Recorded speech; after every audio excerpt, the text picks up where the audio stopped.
La filière Comté, ce sont 2400 fermes, 140 fruitières et 15 maisons d'affinage. Alors les objectifs, les raisons d'être de l'interprofession, il faut déjà se rappeler que la filière Comté, elle a obtenu son appellation d'origine en 1958, donc ça fait 64 ans maintenant. Et cette reconnaissance a donné légitimité et obligation à l'interprofession de fixer les règles, les conditions de production du comté pour les différents acteurs, qu'on soit producteurs, fromagers ou affineurs. Et puis c'est aussi se doter de moyens pour faire la promotion du comté, et puis ensuite des moyens pour maîtriser la qualité, pour de la recherche, pour de la communication. Un esprit collectif, je dirais que c'est un peu la marque de fabrique de la filière comté.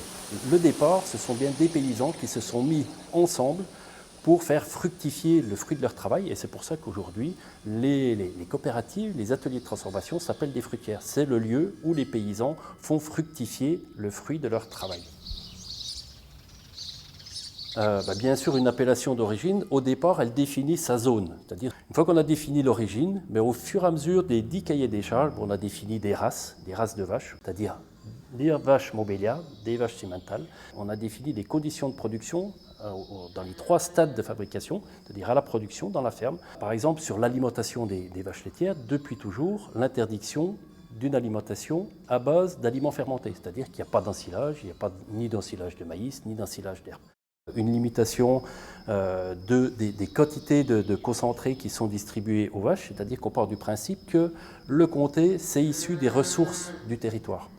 C'est l'herbe en été, le foin en hiver qui constitue l'essentiel de l'alimentation des vaches. Et puis ensuite, pour la fabrication, on a par exemple la limitation de la collecte à l'intérieur d'un cercle qui ne doit pas dépasser les 25 km. On a aussi, depuis 2007, mis en place une autre mesure très forte qui est la limitation de la productivité laitière à l'hectare. C'est-à-dire que chaque exploitation laitière, donc dans les 2400 exploitations, à l'image un peu des vins, chaque exploitation est référencée avec un droit produit qui est issu des potentialités agronomiques du sol de chaque exploitation.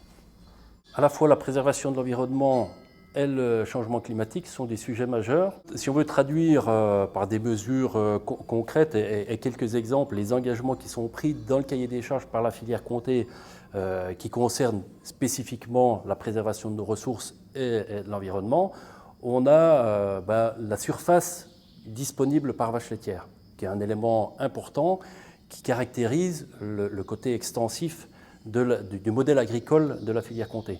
Et aujourd'hui, on est sur un cahier des charges qui va porter la surface disponible par vache de 1 hectare à 1 hectare 30. On a, par exemple, une autre mesure qui est la limitation des quantités d'azote permises sur l'épandage de chacune des surfaces.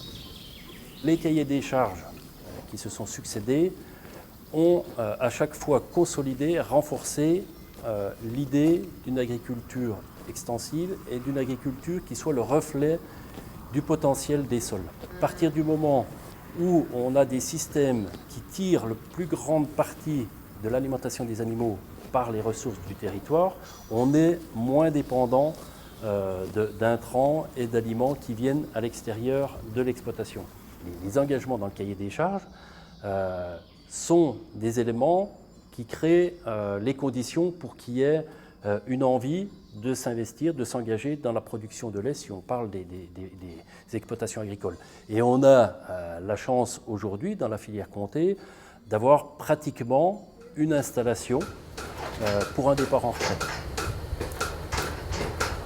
Je dirais que le prix du lait, ce n'est pas le point de départ, c'est la finalité. Le producteur s'engage à faire du bon lait, qui sera ensuite transformé, mis en valeur en passant du lait au fromage par le fromager, et puis ensuite magnifié par l'affineur qui trouvera des consommateurs qui seront satisfaits par la qualité des comtés.